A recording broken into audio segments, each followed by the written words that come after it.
Good morning, good afternoon, and good evening, everybody. Welcome to the latest episode of the Race O'Clock podcast, whenever you are listening to this podcast. You are very, very welcome. Welcome along indeed. Now, just before we get started, a little bit of housekeeping. First of all, a big, big thank you. This is episode number 4, and we're already at double-figure followers on Spotify. We've got some decent, if not spectacular, view counts on YouTube, and people have, generally speaking, had a really positive reception to the podcast so far. So big thank you from me to you, whether that be the people who have reached out and said something. I'll sort of highlight the guys, Roland and Yeppe. We've got George, we've got Pattinson, we've got Mark, we've got all these people who've gotten in touch, and many more as well, it must be said. But yes, big thank you for the support thus far. Other thing is that for episode 5 next week, it will come out about the same time, maybe a little bit earlier in the day on Wednesday, because I will be recording it much earlier. I'll be recording it on Sunday, so the day immediately after the Grand Prix I'll be recording, but it will not be released until the usual release time. Now, the reason for that is because on Monday, Tuesday and Wednesday, I'm off to go to a friend's wedding. Or two friends' wedding where they're getting married to each other. It's very exciting, very fun. And so therefore I'm going to be far too inebriated and far too far away from my PC to be able to edit the episode or record it. If you want to ask questions, you want to get them in, then make sure you do so before Sunday. So any questions immediately after the race, and get them straight in there either on Twitter, email, or over on the Discord server. They are the 3 best ways to be able to submit your questions. But with that all being said, a little bit of a longer introduction versus usual. Let's set our timer then for 1 hour and let's get cracking. So that is go, and we are go here on the podcast. Now, 3 kind of big things I want to talk about today, and then of course we may go off on tangents and other things as we usually do on this podcast. Those 3 things being the Grand Prix itself, the Bahrain Grand Prix, the season opener. We'll get into a lot of the detail of that, and then of course there are the 2 other big stories, and they're to do with people in positions of power and potential abuse of that power and that position. In particular, there is the ongoing Red Bull crisis surrounding Christian Horner, and did they not, allegedly not, commit some sort of an offence in regards to the treatment of one of their employees. And then, of course, the other one, which is to do with Mohammed Ben Sulayem, the Formula One boss over at the FIA rather than at Formula One management, so the head of the regulatory body, not the commercial rights body. So, all those things to come. But first of all, let's crack on with the race itself. And the race then, well, let's give a very quick recap of each driver's race, as far as I can remember, at least. The ones that I've not researched, you'll be able to maybe quite clearly tell what my research level has been into each of these. But yes, we start off, of course, with the race winner, Max Verstappen, unsurprisingly, given how good Red Bull have looked the last couple of years, how good they looked in testing, and then, of course, how good they looked generally speaking over the weekend. Slightly surprised they managed to get pole position, because it was certainly looking very close between themselves and the other cars. Might even have been that one of the Ferrari drivers had gotten pole. That was certainly my prediction amongst some friends and so on the Friday, but ultimately was not to be. And he rocketed off into the distance and won by about 21 seconds ahead of Sergio Perez. We come then to Sergio Perez themselves, second place for them, and, whilst it's been talked about positively by Helmut Marko and others, I didn't see too many positives for Checo. He didn't qualify anywhere near his teammates. He was down in the doldrums with the other cars that he shouldn't have been fighting with how good that Red Bull seems to be, and then it took them far too long, frankly, to then be able to overtake everybody, and in addition to that, they then didn't exactly put an enormous distance between themselves and Carlos Sainz, the gap between them about 2 or 3 seconds by the end of the race. That does, however, present a nice silver lining for the rest of the grid, because we have then therefore seen the gap between the first non-Red Bull car and then the race winner come down by as much as 53% compared to last year. Now, of course, there is still all the season developments to come. There's the in-season development of Red Bull, their big I'm not going to go so far as to call it a B-spec, but their big upgrade they're touting coming along sometime around the Emilia-Romagna Grand Prix is what it has been suggested to be. There was some reports pre-season it could be Japan, round 4, but I've heard now that it's going to be more likely Imola. But yes, for Carlos Sainz, a great mission statement, a great advertising statement, essentially, for their services going forward. Because, of course, come the end of this year, they're not going to be a Ferrari driver anymore. And in the first race, they were very convincingly quick. Yes, Leclerc had his issues and so on, but Sainz managed to put in some good, strong overtaking, keeping it on the limit but never going beyond it. And then, of course, as we say, keeping touch with Perez, despite the fact that Perez had soft tyres and Sainz had hards. Now, nobody in the field really touched mediums over the course of that race, and I would love to be able to speak to a strategist to figure out why that was the case. But, ultimately, very good showing from Carlos Sainz there. For the other Ferrari driver, Charles Leclerc, it was a race maybe to forget. There were some people suggesting, maybe he could have challenged Verstappen for the win if he'd been able to keep with him. I don't think that's the case. I think that maybe if he'd not had the car issues, we could have had a more interesting first stint where possibly Leclerc could have kept within DRS of Verstappen for an extended period of time. Maybe not the whole stint, but of course with the revisions to the rules in Formula One this year, where we now see, of course, DRS being activated on the second lap of running, that either being the second lap off of the start or after a safety car period, but not a virtual safety car, crucially. Then, of course, we could end up seeing potentially some more interesting battling going on later on in the season. But yeah, it was brake issues that hampered Charles Leclerc for most of that race, and so yeah, bit of an issue for them. So maybe one to forget, but one which they can still be proud, at least, that Ferrari managed to get the most points they could, whilst Red Bull were occupying the top two spots. Then we come to fifth place and to the first Mercedes-Benz car, and that was George Russell. Very good weekend for Russell. Managed to qualify well, ahead of his teammate Lewis Hamilton. It was then said afterwards that Lewis had been focusing. Foking is something completely different and very close to a word that we can't say on this podcast. But we have then him focusing on the qualifying setup as opposed to Hamilton then focusing on the race setup, which is why Lewis wasn't as close in qualifying, and it was anticipated he'd therefore come cruising through in the race itself. But for Lewis Hamilton, it didn't end up going that way, because Bahrain, of course, Mercedes didn't get their cooling solution right. That was the words of Toto Wolff, in which they suggested, well, if we hadn't had to be so marginal on cooling, then we could have been 3 or 4 tenths faster. Here's the thing, though, Toto. You were marginal on those 3 or 4 tenths worth of cooling, and if you'd opened up the cooling, then you would have lost 3 or 4 tenths in terms of the drag penalty you'd have suffered from opening up all the bodywork. So, no, that's the fastest you could have been, and that was managing heat issues. And that's the thing with Formula One. You will always work it right up until the limit. You will lift and coast. You won't fill the car up with fuel because that's more mass on board, and pushing flat out does not necessarily mean you're going to go faster than if you go lighter and then lift and coast. Similarly with Mercedes, running the temperatures incredibly high and almost to a failure limit was better than running with more conservative cooling, because then that way, not more conservative, more radical cooling, because then the time loss incurred by that would have meant they would have finished behind both of the McLarens. Speaking of the McLarens, Lando Norris, I think with another lap or two, could have ended up getting George Russell by the end of that race, but it was not to be this time for him. 6th place for McLaren. Much, much better for McLaren, generally speaking, with Oscar Piastri in 8th, of course, following a couple of years in which the Bahrain Grand Prix has not been kind to them. Realistically, Bahrain has not been kind to McLaren for quite a long time.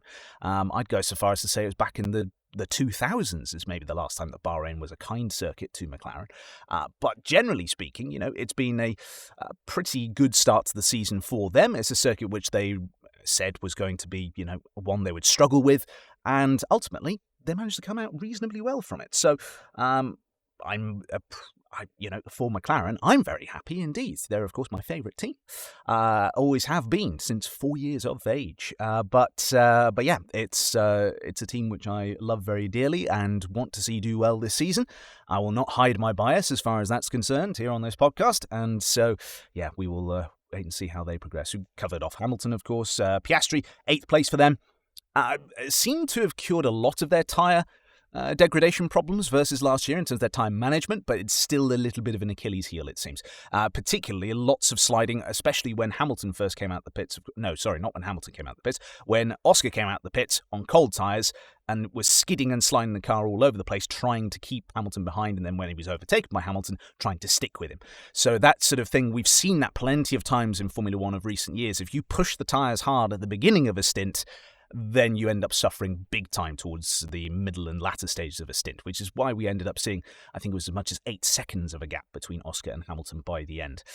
So yeah, there we are then. That was the story of McLaren. Aston Martin was a tale of two sides, wasn't it? We had Fernando Alonso up in 8th No, not 8th. That was Oscar Piastri. 9th place for Fernando Alonso. 10th for Lance Stroll. And for Alonso, qualified really, really well. Fell backwards. Aston, it looked like maybe trying even a one-stop strategy at one point. They were keeping out for so long. But then ultimately, with about 10 laps to go, decided to put him on another set of hards to get to the end. He managed to re-overtake the two cars to get up into 9th place, which included, of course, his teammate. And Lance then in 10th place. And Stroll then with an interesting race, I think it's fair to say. First corner, didn't cover himself in glory all that much. He ended up going for a spin. Not sure whether that was instigated by somebody else or himself. It's been a while since I've seen the replays of that, so I wouldn't pass judgment one way or the other. But it's Stroll involved in an incident. It's an all too common thing to hear about in Formula One, unfortunately for him, because, he's got some pace. And he showed that pace, because that was the second half of his race, really. The first half, all not necessarily covered in glory. Second half, brilliant recovery drive. Absolutely fantastic. Go all the way from the back of the field, all the way up then to 10th place. Now, yes, along the way, two cars did end up coming into troubles of their own, notably Valtteri Bottas and Logan Sargent.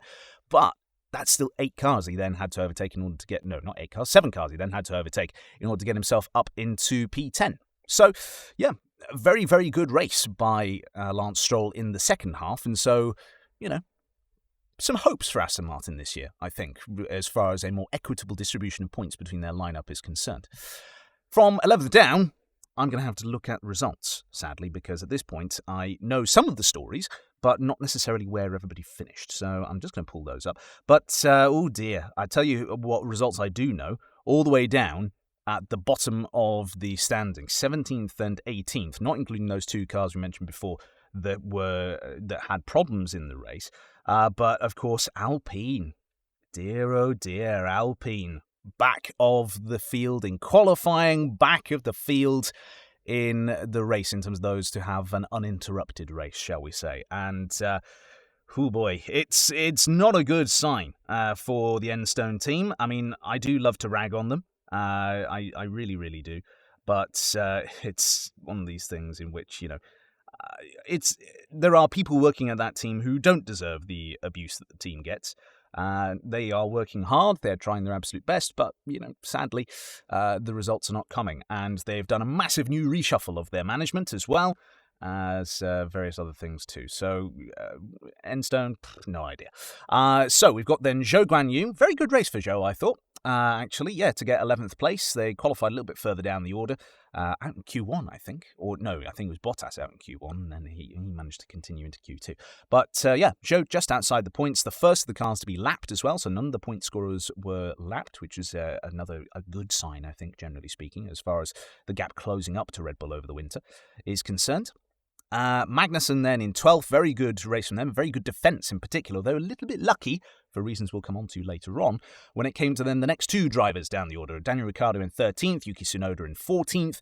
Those two we're going to go a bit more in depth into because I think that's a very interesting situation that is already beginning to brew down at RB. Hulkenberg then 16th place, so a usual story for Hulkenberg really in his Haas career. Qualified incredibly well and then just tumbled down the order. Couldn't keep the tyres alive. Strategy also didn't benefit them either. And then we come to those two Alpines and then Bottas and Sargent. So there's our relatively quick roundup of the race and some of the stories there. Only took us 12 minutes. So in terms of all of that then, let's go into a bit more detail. So I think first of all, I'm going to start with that one that I mentioned just at the end there, and that is the story of RB and of Yuki Tsunoda and Daniel Ricciardo. Now, it's awfully good that we have then a question about this over on the Discord server. And that one was asked by Red, I believe. Yes. He says, "Hello, Dr. Marco." Sadly, I can't do a Dr. Marco impression yet, but it will be on the way. Based on the last Grand Prix, especially considering the parity between Ricciardo and Tsunoda, how are you feeling about Perez's seat in 2025?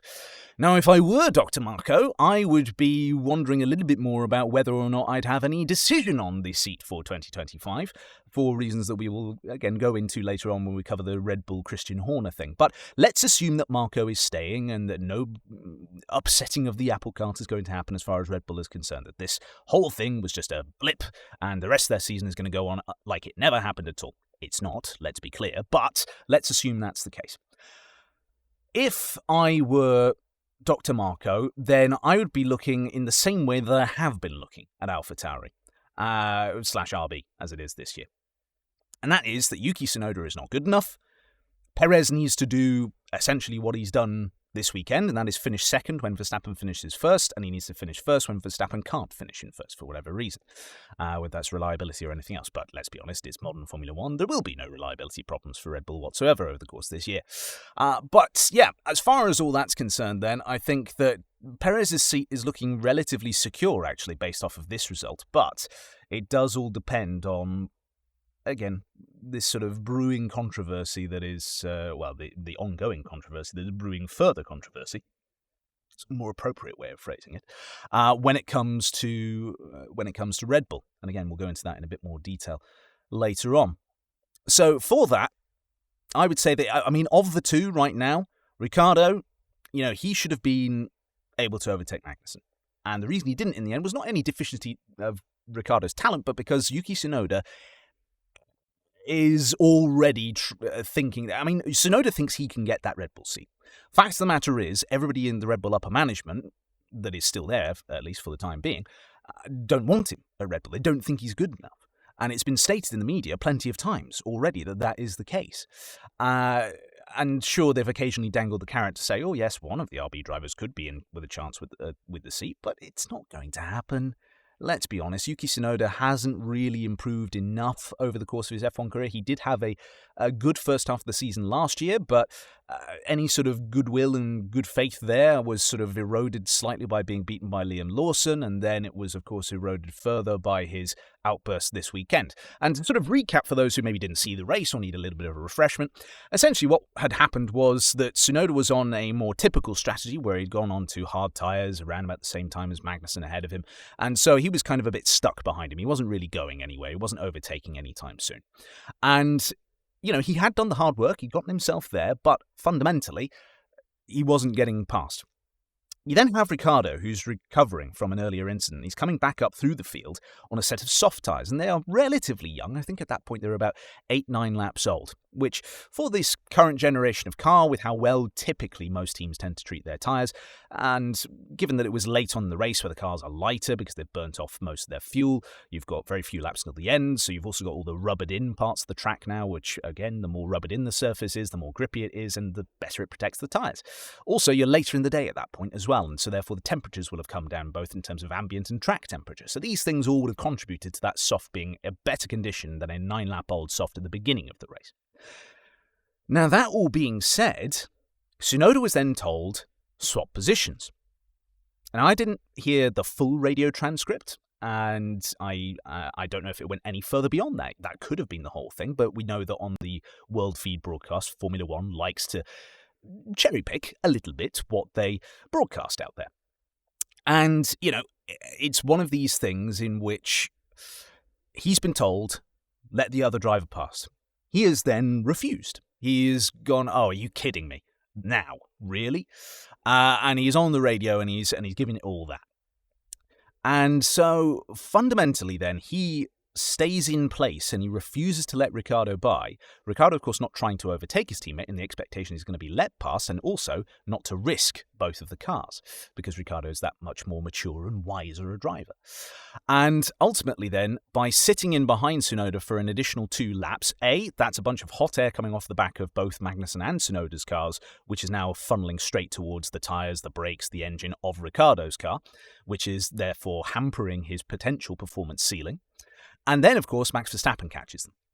And by the time that Tsunoda eventually lets Ricciardo by, he's almost then immediately having to give up several seconds to allow Verstappen past. Now, that then means that initially at the point of getting past Tsunoda, Ricciardo is about 0.8 of a second behind Magnussen, and then he drops back to a couple of seconds. That means he then has to again push on his tyres, which are now not 9 laps old, but about 11, 12 laps old, but with additional significant wear at this stage. And they will have gone over an initial first cliff at this point in terms of performance. And so he has to push hard then for another lap or 2, or maybe even 3, to catch up onto the back of Magnussen. By which point the tyres are now past their best. And he's done, realistically. He tries his best. He gets really, really close on several occasions, 6, 4 tenths behind. But ultimately, it's just one of these things where you can't quite manage. You need quite a decent speed differential to the car in front to be able to, or lap time differential, I should say, to the car in front to be able to execute a move, even with 3 DRS zones around the circuit like we have at Sakhir. The other thing as well is that certain parts of the Sakhir circuit just don't lend to overtaking, really. You do have big, long straights that are started off by slow traction zones, and, slow traction zones onto a long straight, not necessarily the best thing, because then, of course, if you're in the dirty air, then you're going to struggle to get the power down because you won't have as much downforce over the car as the car in front. Then, of course, at the end of these long straights, yes, sometimes you have a big heavy braking zone, like turn 1, but then sometimes you have a bit more kind of open corners. Now, turn 4 is not so bad, but turn 11, you very rarely see any overtaking going on over there. So that's the 3 DRS zones. And then you have, of course, the final corner onto the start-finish straight, which is pretty close to a right-angle corner, which, of course, by this point, it should be known that is the type of corner I hate the most in Formula 1, and in racing generally. A right-angle corner is boring because there is one line through the corner that everybody has to take, otherwise you're not on the optimal racing line, and if you're the car in front, it's much easier because you've got clean air and all the downforce in the world. If you're the car behind, you're automatically going to lose time through a right-angle corner. Now, it's not quite right-angled at the final couple of corners in Sakhir, but it is pretty close, and so therefore cars lose time going onto the start-finish straight. They've then got to regain with DRS, catch up to the back of the car in front, then make the move, and then, of course, make sure they're not going to be in a position to be repassed down to turn 4. That is actually something that the Bahrain circuit does very well indeed, is that sort of opportunity to counter-attack down in towards turn number 4, which we saw, of course, Charles Leclerc use to very good effect back in 2022, multiple times on Max Verstappen. Remember back then when Red Bull weren't so unbeatable? Dear oh dear. But yeah, ultimately what Tsunoda has done there is he's just shown himself to be immature and lacking in development from that emotional and psychological perspective. Because if he just let him go straight away, then yes, Ricciardo would have finished ahead of him, but Ricciardo finished ahead of him anyway. And, ultimately, if Ricciardo had gotten through straight away with the fresher tyres underneath him, without Verstappen gaining on them with blue flags, then he could have gotten the move done on Magnussen far, far easier. And then, in overtaking Magnussen, depending on where on the circuit he did it, he may well have put Magnussen offline, which then would have made Tsunoda's job of trying to overtake Magnussen that much easier. He could have potentially followed Ricciardo through on the same move. So that's where the teamwork would have then come into play. And then, of course, with Ricciardo on soft tyres, he would have disappeared off into the distance. And then if Tsunoda had the pace over Magnussen, he would have been able to maintain that position. So that's the real crux of it. It's a maturity problem for Tsunoda, and he needs to really address it very, very quickly, because the mentality he's coming at it as is that whoever finishes ahead in the RB drivers' battle this year is getting the Red Bull seat. And that's not a given. That's not a given at all. It could be that Perez continues to sign on there. It could be that he's replaced by a driver external to Red Bull. Remember, of course, that Carlos Sainz is out of a drive for next year at this point in time. And then, of course, you've got the other drivers on the grid who might prove to be something of a wild card in there. And then there's all the turmoil that is going on at Red Bull itself. But, of course, if Christian Horner stays, then he has such a soft spot for Daniel Ricciardo. It's been known for many, many, many years now that he views Ricciardo with a great deal of sentimentality. And sentimentality cannot be underestimated in life generally. Even in a sport as data-driven as Formula 1, sentimentality and emotion can sometimes rule people's decisions, particularly the people at the top who are essentially less accountable, if that makes sense. And there's a wider joke that can be made there as far as what's going on with Horner recently. But there's the accountability in the sense that, Horner accounts to himself and really to the tie owners of Red Bull GmbH, not really Mintzlaff and the Austrians, who have, that control of the 49% stake that Dietrich Mateschitz used to own. And so, when it comes to all of that, then ultimately, he's got the final say. And if he wants Daniel Ricciardo in the team, regardless whether Ricciardo outperforms Tsunoda or not, he'll find a way of being able to justify it and putting him back in the team if he wants to replace Sergio Perez. So yeah, ultimately, Perez has shot himself in the foot there, I think. Next story in terms of the race that I want to talk about is Alpine. Ooh, dear, Enstone. So, the car is overweight. Gasly says it's not as bad as 11 kilos, but it looks as bad as about maybe 10 kilos. aerodynamically inefficient. It's down on power. It's had to have last-minute revisions done in order to pass crash tests. It's not good rear traction, which I think I may have mentioned already. And generally speaking, it's not been a good showing. Now, it may not be that Alpine are at the back every single race because, with some of those factors that we've just mentioned there, poor weight, poor rear traction, these are things which really hurt you in Bahrain in particular. To be able to give you an idea of that, to sort of look at the areas around the Bahrain circuit that are slow-speed traction zones, you've got the exit, really you've got the whole turn 1, 2, 3 complex, where you get right down into first or second gear in the first corner, and then you're accelerating back out through turns 2 and 3 on the run, then through the DRS straight up to turn 4. So realistically, it's all the way through the exit of 1, then through 2, and certainly the entry of 3, if not the exit of 3. They're all traction zones. You then got the exit of turn 4, where you've gone from high speed, 7th or 8th gear with DRS, down to 4th gear, and then pulling out of the traction zone on the edge there. Then you've got the exit of turn 8, which is a hairpin, really low speed. You've got the exit of turn 10, which is near as damn it, a hairpin, really low speed.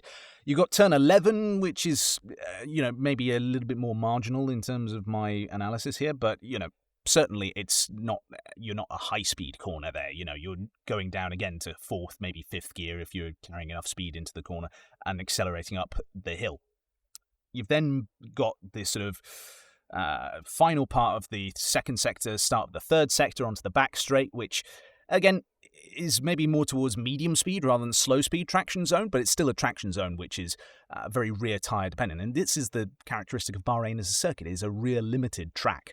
So your rear tyres are going to go off quicker than your front tyres are typically, unless you really balk the setup in some way, shape or form. And then there's out the final corner as well through that almost 90-degree angle turn. And so, these things all then mean that it's a difficult circuit for the cars that don't really, as the kids would say, vibe with a slow-speed track, or slow-speed corners around a track at least. Now, that is not an excuse for them to be at the back of the field, because the McLaren also does not do well in slow-speed corners, by their own admission. So, they finished 6th and 8th. Alpine finished 17th and 18th, and realistically, if the other two cars behind them had had a normal race, they would have finished 19th and 20th, which is also Esteban Ocon's lowest finishing position since his debut year in Formula One, in which he finished beyond 20th in one of the races for Manor.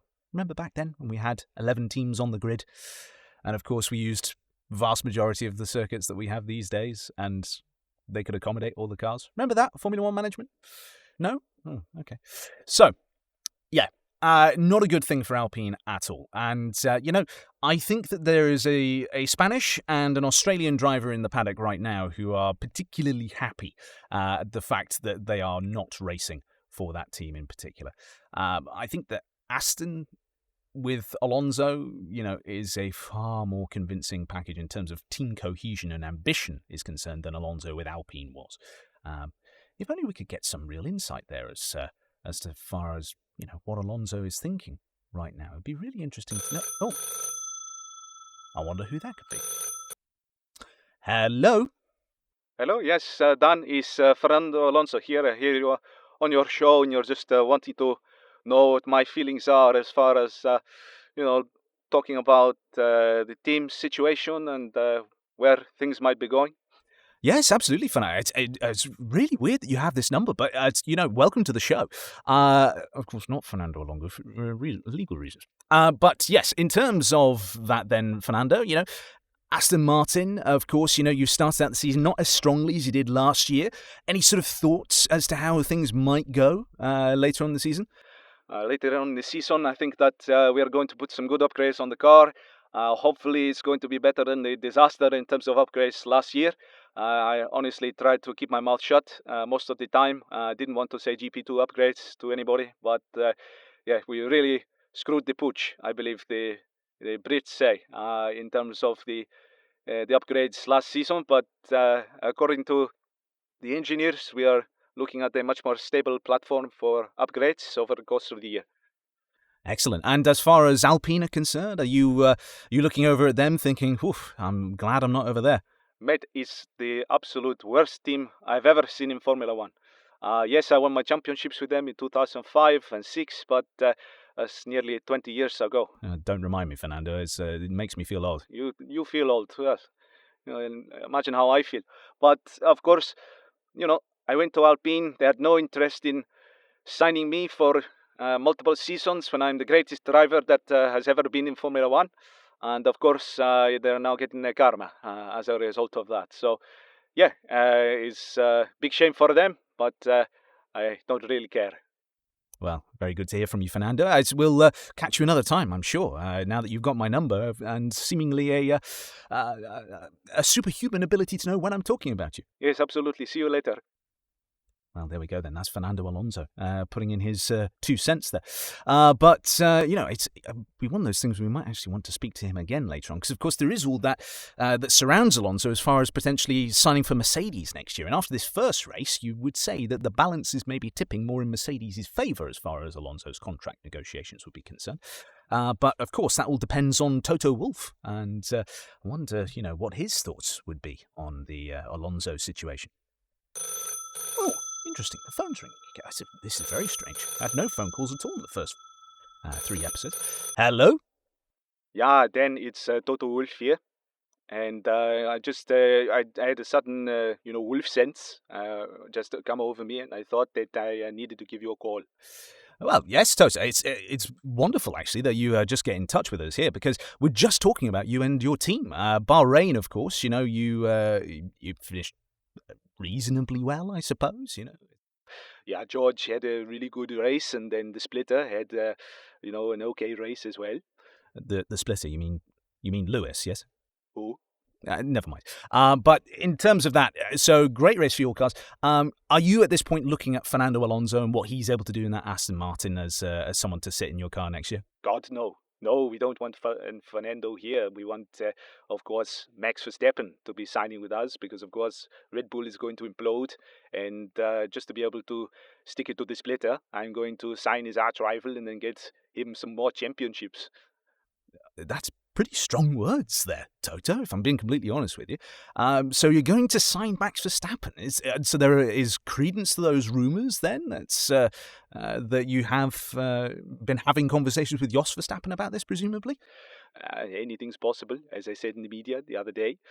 But, we have to just be cautious and make sure that George is not going to have a heart attack, first of all. Otherwise, you'll need to find 2 drivers. And then, after that, we will end up having ourselves a conversation with Max and probably having to pay him 100 million in order to get him over to us. But, it's going to be worth it just to see the look on Christian's face. Well, yeah, I mean, that's really, really interesting. So, interesting. So if you're going to sign Verstappen, then I wonder who's going to end up filling the Red Bull seat. I may need to make a call to someone later on there, Toto. And that's you've given me a lot to think about there. But as far as rest of the season is concerned, what are you thinking as far as Mercedes is concerned? Yeah, well, I mean, we're having a good start to the season with a new concept, and hopefully we'll be able to push that forward and make sure that the car is able to perform. We're able to get some victories for George. Victories for Lewis as well? No. Okay, well, that's makes his feelings known, I think it's fair to say. Thanks very much for joining us then, Toto. We'll speak to you another time. Yeah, thank you very much. I'm out to have some pumpernickel. There we are then, that's Toto Wolff.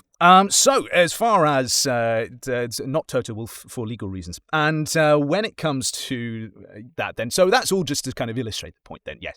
This is where my brain is starting to go now as we transition over to the Red Bull topic. Now, a quick disclaimer before we get into the Red Bull stuff. Actually, do you know what? First of all, let's look at some more questions. We've only done 1 question so far, and I know that there are plenty more.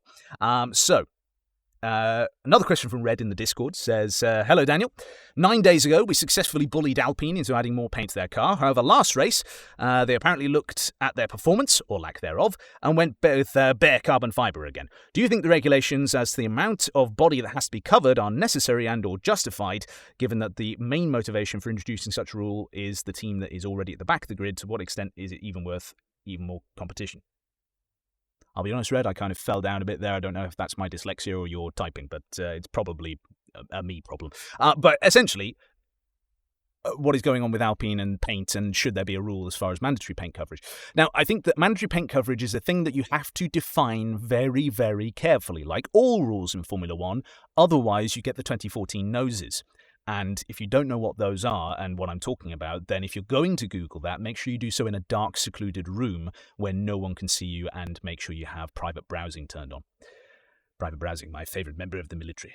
But in terms of that, then, yeah, I think that I've seen some people on the internet say that it should be a minimum weight for paint. If you do that, that's the sort of thinking which shows that those people shouldn't be involved in the decision-making process in Formula One. Because if you make it a mandatory minimum as far as the weight is concerned, the paint, then the teams will just make the paint heavier. And they will use it then as a ballast tool. They'll use it for weight distribution. They'll paint certain parts of the car with a heavy paint certain parts with a lightweight paint, and then they'll meet the weight limit and you'll still have bare carbon all over the place. They'll use it as a performance differentiator. So that's why the way in which Red has phrased it there, a mandatory minimum coverage of bodywork, is a better way of phrasing it. But then you have to define what bits of bodywork and what percentage and blah, blah, blah, blah, blah. And again, the teams will find some way of gaming it. So I think fundamentally what it needs to be is that we need to have cars which, where the teams are... Fundamentally, I think that the bare carbon thing is a bad thing as far as the innovation of Formula One is concerned. You go all the way back to episode 1 of the podcast when I was talking about how innovation in Formula One, you're looking at the car changing 80% from first to last race in a season. So many different things have come into the world of road cars as a result of Formula One, things like ABS, traction control, launch control. These things were all Formula One technology back in the early 90s and then made their way to road cars.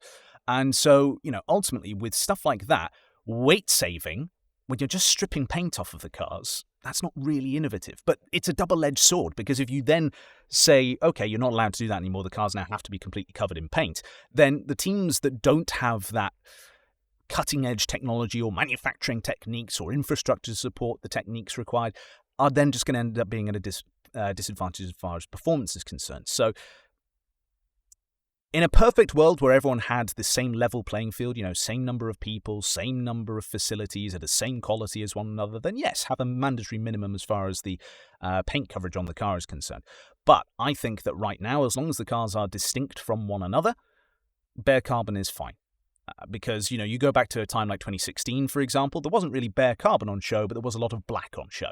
And I've got nothing against a black racing car, but when, 60-70% of the grid is basically all black, it becomes very difficult to determine, for the casual fan at least, not bobble hats like me, which car is which. Even for bobble hats like me, when Aston Martin first came into being after rebranding after Racing Point, it was sometimes occasionally difficult to pick them out versus Mercedes, because Mercedes had gone to black. Aston were then this very, very dark green that in certain lights looked black. And of course their car was pretty much a one-to-one copy of the Mercedes because of that 2020 Racing Point that had been used with the 3D cameras and so on to create it. So, yeah, I think it's a tricky conversation to have when it comes to mandatory paint levels, but it's definitely one worth exploring. I think maybe it's a topic we revisit again in the future on the pod. We then got a question from Patson. It says, Dear Daniel, please, can you give your thoughts on the controversy over Yuki and Daniel towards the end of the race in Bahrain? Did Yuki have the right to be frustrated with the team? And do you think he sees this as Daniel now being the number one driver? Thank you, Jake Patterson. So, kind of rehashing a little bit over what we discussed earlier on in terms of that story within the race. I don't read these questions ahead of time, or certainly not in great depth. I like to be able to give an organic answer that I think of on the fly. But in terms of that, yeah, very much sort of just retreading over what we said previously. I think it's an immaturity thing from Tsunoda. I think that he needs to kind of buck up and get with the program that, if RB want to be actually competing as a serious team in their own right now, which is what they have talked up an awful lot in the preseason, rather than just being a junior team, then he needs to start playing the team game. When a team is not at the front fighting for victories, frankly, beating your teammate comes secondary to making sure the team gets the best result possible. And so I think that, yeah, there's definitely an element of him that probably thinks that Ricciardo is usurping him as number one in the team, or already has, potentially, and that it will have a knock-on effect as far as his future prospects are concerned. There certainly will be a knock-on as far as his future prospects are concerned if he continues to act in the way in which he does right now.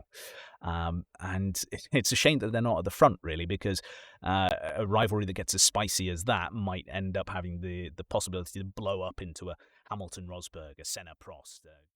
Sorry for the abrupt cut there, everybody. We've had an editing issue over the course of today. So, recorded the podcast on Tuesday, started editing on Wednesday morning, and then, of course, with the intent to publish at 1 o'clock on Wednesday. But sadly, my computer, being run by Windows 11, damn that operating system to hell, because it decided to restart midway through recording, and because I'm a person who doesn't use the save function very often, we've lost the last 20 minutes or so of the podcast. So what I'm going to do, I'm going to restart my timer now, and we will just record for another 20 minutes, and then re-edit all of this. But yes, so we're going to discuss now the issue of Red Bull Racing. And specifically, of course, what's going on with Christian Horner. And I'm also going to just double check over on the monitor that we are still recording. We are, and it's not decided to restart again. Fantastic. I can't see these things, you see, when I'm inside of the booth, so I'm now paranoid looking out of it occasion to make sure it's not restarting again. But yes, damn Windows Update. Yes, so as far as Red Bull is concerned, then, just a few things to get out of the way. First of all, if you are wanting to hear a breakdown of what was said in the messages or what the photos were in the leaked Google Drive, you're not going to find it here. Out of respect, mostly to the female accuser / victim, I'm not going to say anything about that because their name has been leaked out with this Google Drive, and it is not fair on them to have their name dragged into public view and have their private correspondence thrust out into public view because people want to bash Christian Horner. So let's just sort of rewind the clock then. Let's sort of establish a bit of a baseline here for everybody's knowledge. So last week's episode, I was, of course, very much in favour of getting rid of Christian Horner if it came to light that the allegations were true against him. He was alleged to have been inappropriate with a female member of staff. And so there were a number of different suggestions as to how that inappropriateness could have been. It could have been sexually inappropriate. It could have ended up being through a management style. Could have been all sorts of different things that got bandied around in the media. And it's this thing with F1 media, certainly of the last year. I mean, it's been like this for a long, long time, of course, but certainly in the last year, I've noticed an uptick in it even more. And that is that people just report stuff and then people take it as word. And there's not really a huge amount of critical thinking done as a result. So when it comes to all of that, then we've got Christian Horner then was cleared. The charges were dismissed, or the accusations were dismissed. And ultimately then that was the catalyst for us then headed into the race weekend, seemingly with the situation resolved. Though, of course, there were calls for transparency about it, though Red Bull GmbH was essentially going, no, we conducted the investigation with this independent lawyer, and they have found it to be this, so in the interest of protecting the parties concerned, we're going to say that's that. Then we get the leak. And the leak of this Google Drive has, to my knowledge, still not yet been verified as legitimate by the Associated Press. That was certainly something that was tweeted by one of the English World journalists that had received the link. So for those of you not aware, there was a Google Drive, so essentially a cloud drive document folder that was dropped, which had a series of screenshots of WhatsApp messages and photos allegedly from Christian Horner to this individual who made the complaint. Now, I say allegedly and not verified by the AP because that's the thing. These could very well have been faked.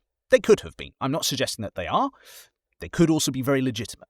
But until we know one way or the other, let's just make sure that we don't jump at it and say it is definitely one or the other. Okay? So let's err on the side of caution that it could be real, could not be.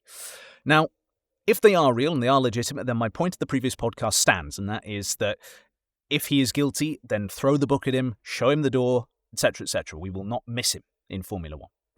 But if they're not true, then clearly this is someone wanting Christian Horner's head. They are not concerned with the victim, alleged victim. If they have manufactured something or they have done something else, whatever it happens to be, they are concerned with damaging Christian Horner as much as humanly possible. And conspiracy theorists on the internet will have you believe that the individual purporting these things is Jos Verstappen, father/manager of Max Verstappen. Now, I'm not necessarily sure whether that's true or not, but there are certainly some indicators that they are certainly not countering the damage being done to Horner at the moment, and if anything, further fueling it. Now, that comes in the form of them then going to the press and saying that Horner needs to go, the team is going to be torn apart if he stays, etc., etc. The rest of Red Bull Racing, even Dr. Marko, who allegedly has a strained relationship with Horner since the death of Dietrich Mateschitz,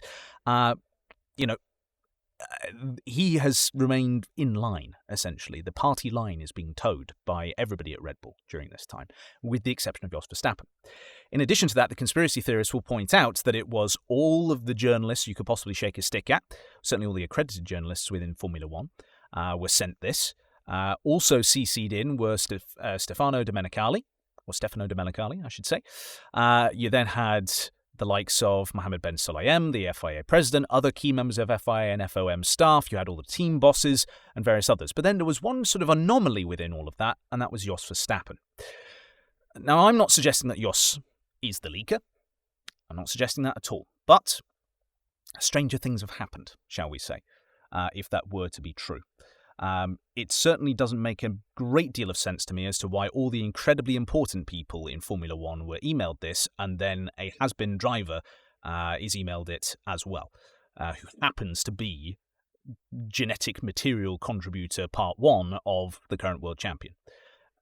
As far as I'm concerned, the dads of drivers, yes, they can certainly be very useful in terms of nurturing the talent and getting them to where they are, but by the time they're in Formula One, and certainly by the time they're a world champion, they should no longer be given too much in the way of credit and credence, because, of course, their son up to this point, in future could be daughter, but their child stands on their own 2 legs. And Verstappen Sr. should not be as big of a personality as he should be, or he comes across as, at least. And I think this further then puts into turmoil the Red Bull situation, because, as has been pointed out, there will be principled people within the organisation who do not want to stay now, and they will start to have a brain drain at Red Bull. Now, that, I feel, won't lead to a massive turnabout in the competitive order. I still think Red Bull is going to be the team to beat now and next year. I do not think that another team is going to win championships, certainly, and possibly win races during that time. I genuinely think that Red Bull might win every single race between now and the end of this current formula. But if that doesn't happen, or certainly, regardless as to whether that happens, the better way of phrasing it, if people start to leave Red Bull, then that brain drain will be something that happens gradually and slowly. Regardless if everybody were to pack up and leave today, you'd still have a large cohort of people there. And a lot of that comes down to the fact that, yes, Formula One is an industry in which people find that they're working on their passion. They're working on something they love. And that is something which is a double-edged sword. And it's something that, I'm familiar with in the creative industry in particular. With my role that I did at McLaren back in 2018, I actually think I was quite well compensated for that job. But generally speaking, across Formula One and across the creative industries, these 2 sort of areas I've been involved in all my working life, realistically, with Formula One, the exception of the first sort of year or so of my time out after university. But for realistically the vast majority of my career, I've had experience of both of these industries, and this problem exists in both, and that is that essentially you work on your passion, and that is almost treated as part of your paycheck. And so therefore you look at an equivalent engineer in a different part of the private sector in the United Kingdom that is not to do with Formula One, and they will likely be paid more for doing the same job.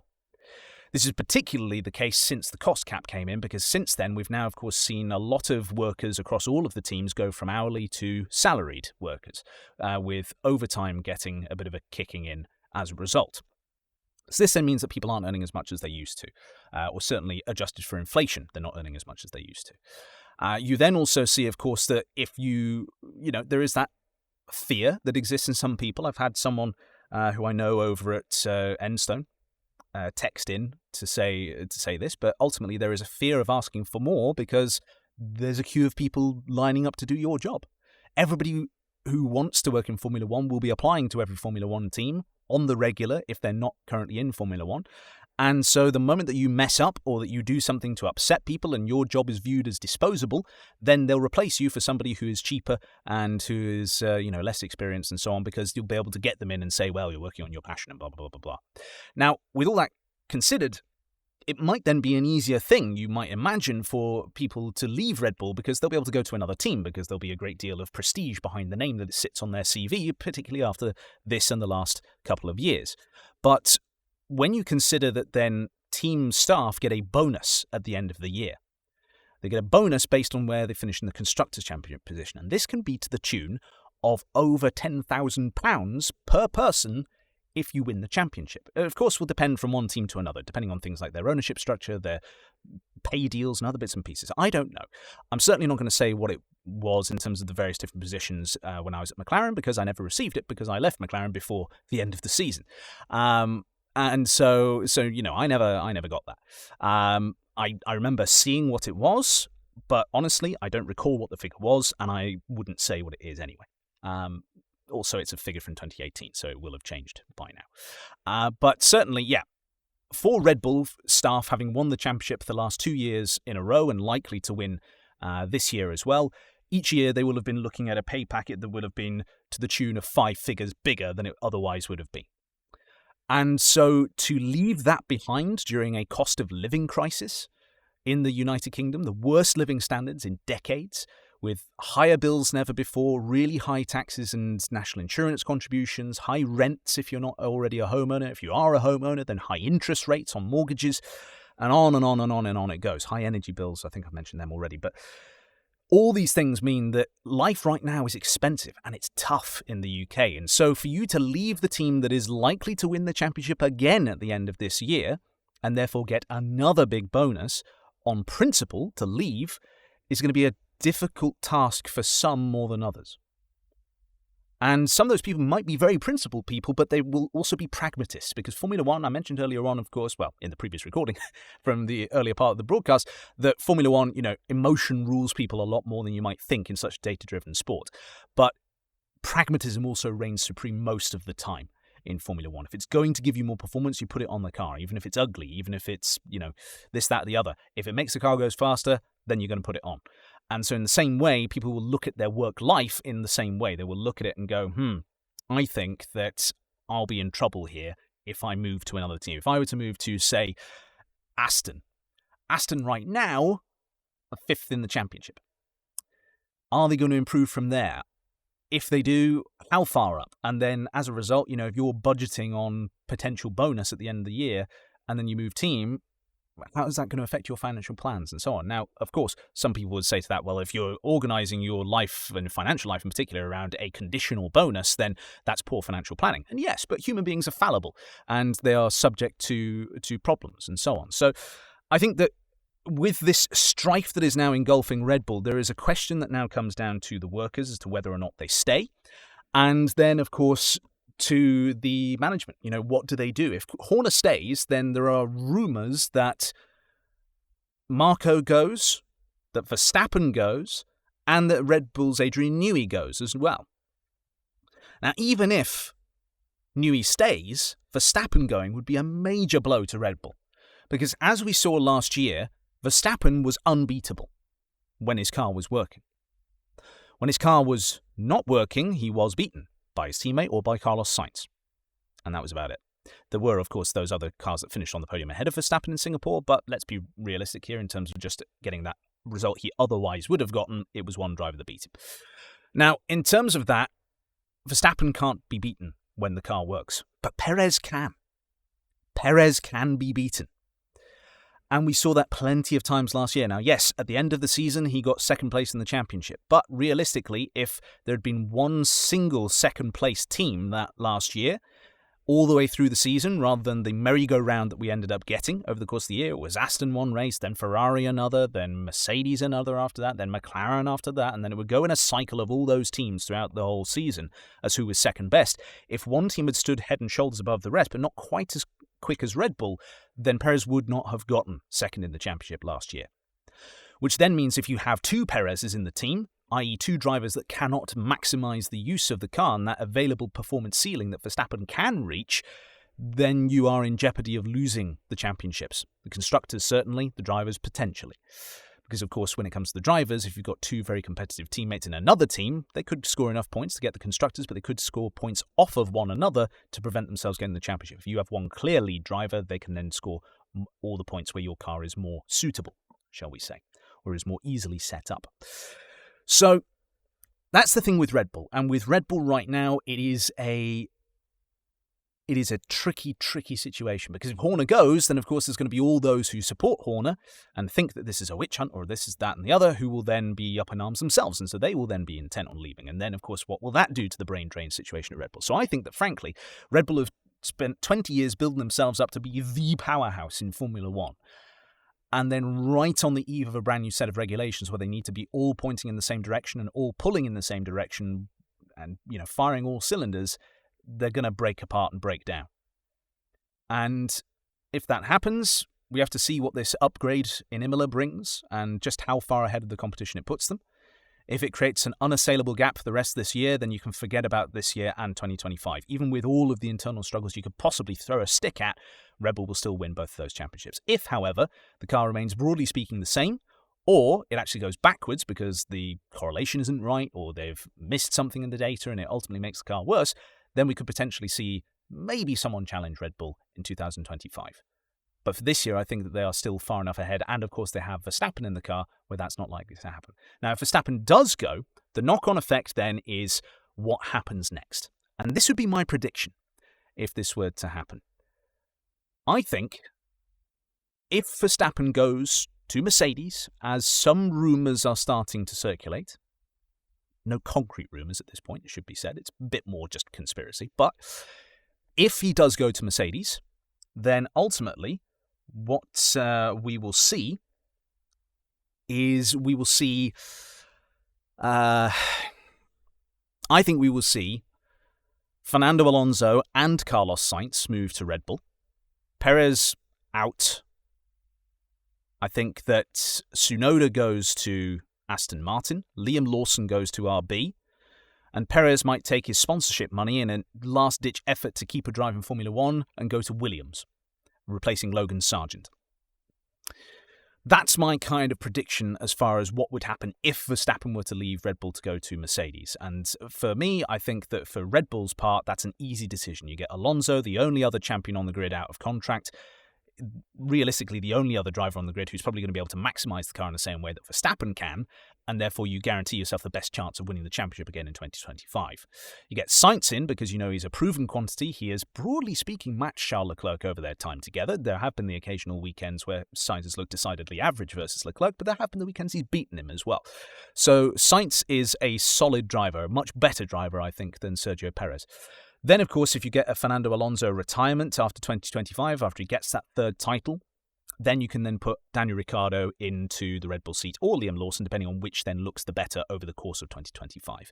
And then you have a free RB seat, which you can then put in a junior talent, which, let's be honest, if Mercedes are filling up their seat with Max Verstappen and George Russell in this hypothetical scenario, then Kimi Antonelli has nowhere to go, except possibly to Williams, in which case, maybe RB will be able to just go ahead and poach another prodigious talent from Mercedes, which of course they wanted to sign Verstappen back in the day, but they didn't have the chance because Red Bull had the junior team to get their claws in him first. So that's a bit about the Red Bull situation, really. I would go into more detail, but we are running out of time in this re-recording of the last sort of 20 or so minutes of the podcast here. So we'll move on to that other story I mentioned at the start, which is, of course, Mohammed Ben Sulayem. MBS, as he's referred to in shorthand a lot of the time, and for us that means he is that acronym is providing all sorts of opportunity for humour and comedy, including he is must be seen, because that's exactly who MBS is. He is an FIA president who came in and said a load of great things, but much like an awful lot of political leaders at the current time, since 2016, there or thereabouts, it's all a lot of bluster for a lot of rubbish, frankly, and an awful lot of broken promises and a lot of gesturing that then turns into outright lies and other bits and pieces, and embarrassment, frankly. Remember at the FIA prize-giving ceremony when he wandered up onto the stage drunk and then proceeded to essentially rant at the crowd for a bit? Or allegedly drunk, I should say. He was allegedly drunk. If you've ever seen a drunk person, you look at that footage, you can draw your own conclusions. But as far as that's concerned, he's then been accused now by a whistleblower, 2 counts, 2 accusations. One, that he intervened personally in order to overrule the awarding of a penalty to Fernando Alonso in last year's Saudi Arabian Grand Prix. If that is true, then my suspicion is that's because he, of course, loves to show himself up to all of the leaders in the Middle East. Whenever we go to races there, he's always very cushy with them. He's cushy with everybody, frankly. It's, any person he can get a photo next to or be seen next to, then he does. Does it with drivers as well. But he does that in the Middle East in particular. And then, of course, Aramco the Saudi oil company sponsor Aston Martin, and at their home race, when they have the potential to get a podium, they get a 10-second penalty, and so he then personally intervenes. Now, of course, Aston were able to overturn that penalty themselves with evidence supplied by their team as a result of, other teams having gotten the jacks in place on the cars, but not doing any other work in order to serve a 5-second time penalty. That is what got the penalty overturned. But if it's true, and if Ben Sulayem did get involved in trying to get that overturned himself, then that is a big problem. It's a massive problem. That the president of the FIA should be objective, should be independent, should be the observer on high and the figurehead. They should not be getting actively involved in stewarding decisions, and certainly not when they are not a steward themselves. So that's accusation number 1. Accusation number 2 is that they deliberately instructed members of staff to not certify the Las Vegas Grand Prix circuit with the Grade 1 classification that a circuit needs in order to allow Formula 1 cars to race on it in an official event. Now this one, again, if true, because this is all allegedly at this stage, there is yet to be an investigation concluded on these. But if true, then I suspect this is part of the ongoing power struggle between the FIA and Formula 1 management, where Formula 1 management is, unsurprisingly for an American company with shareholders to satisfy, trying to squeeze as much money out of the sport as they possibly can. However, unlike CVC Capital, the previous owners of the commercial rights after Bernie Ecclestone sold them off to them in the early 2000s, where they were a capital venture company, and so therefore a venture capital company, I should say, and so they were just trying to inflate the value as much as possible, then sell. Liberty want to get as much value out of it consistently into the far future. There is, of course, a limit as to how far they can do that because the commercial rights are on a 100-year lease, of which I think it's about 35 years, something in that region, have been used up. So there's still a possibility that within my lifetime we could end up seeing the commercial rights being sold to somebody else. But ultimately, it's been this ongoing battle between these two bodies, and notably since Ben Sulayem became the president. Under previous president Jean Todt, it looked as though they had a pretty cordial relationship, the FIA and Formula 1 management, but since then you've had Ben Sulayem tweeting things like, "I don't think Formula 1 is as valuable as it seems." And that then, of course, massively infuriating the commercial rights holder because he has no right to be able to say that, and as the head of the regulatory body, the FIA, him saying that then potentially impacts Liberty Media's stock share price and other bits and pieces as well. So it has a detrimental effect to their business. He's then also unilaterally opened the tender for new teams to join the championship when the commercial rights holder and the teams do not want more teams to be joining the grid because it will further split the pie up. Of course, the commercial rights holder is not going to give any more of their pie away. If they did so, their shareholders would be very unhappy, even if it gives the potential for the pie to be grown larger in the future. That's a separate conversation to do with Andretti and other potential teams coming in. And the teams don't want to give up any of their share as well. That's why there is the anti-dilution payment. However, the teams have anticipated that actually that needs to go up to the tune of 600 million as opposed to the 200 million it is currently because of how inflation has grown and, of course, how the championship has grown in value since the cost cap came in, which then enabled all of these big valuations and the new Concord agreements and everything else. Now, we've technically gone over time here, but I'm going to just keep on with this for a brief period of time. Ben Sulayem is a worrying figure to me. I think he's unnecessarily inflationary within the world of Formula 1. And that kind of throwaway comment I've made a couple of times now about he must be seen. He is. He constantly is up there on the podium. He's constantly there around the drivers, shaking their hands, getting photos with them when they get out of the cars. He is constantly giving interviews. He's tweeting all the time. He's keeping his public profile very, very visible and above the parapet. And it's not how an FIA president should be behaving. frankly. And so if these claims are proven true, that he has actively involved himself in FIA business to the detriment of the sport, whether that be affecting the results of a World Championship race, whether that be potentially trying to bloody the nose of Liberty Media. Because again, the thing that people sometimes forget is that the Las Vegas Grand Prix, yes, Liberty put a huge amount of money into promoting it in terms of the advertising and so on surrounding it. And that's the thing which most people that I see on the internet, at least, think is the main cost driver for Liberty in that, and would be the main reason why MBS would have wanted to hurt that particular circuit and stop the event from going on. But ultimately, it was also the first race in the championship's history that the FIA, that Formula One management were the promoter themselves. Usually what happens is the circuits essentially do a deal where they pay Formula One to host the event, then they make the money back in terms of ticket sales, merchandise, other bits and pieces that go on there. And then, of course, the notoriety that comes with hosting a Formula One venue, then other championships will want to host events with you later in the year as well. And so when it comes to all of that, then that is ultimately the reason why I could see an individual who is so at odds with Liberty Media wanting to sabotage that event, because that way then Liberty Media lose an enormous amount of money, because they would have paid for a lot of the infrastructure, they'll have paid for traffic closures, effects to businesses locally, they'll have paid for this, that, and the other. They paid for, of course, that enormous pit complex to be produced. There's now a big permanent facility, I think is currently or will be a museum in the future as well, or an attraction of some description. And so these things all amount to a great big attack on the commercial rights holder by the regulatory rights holder and the true owner, if you like, of the sport.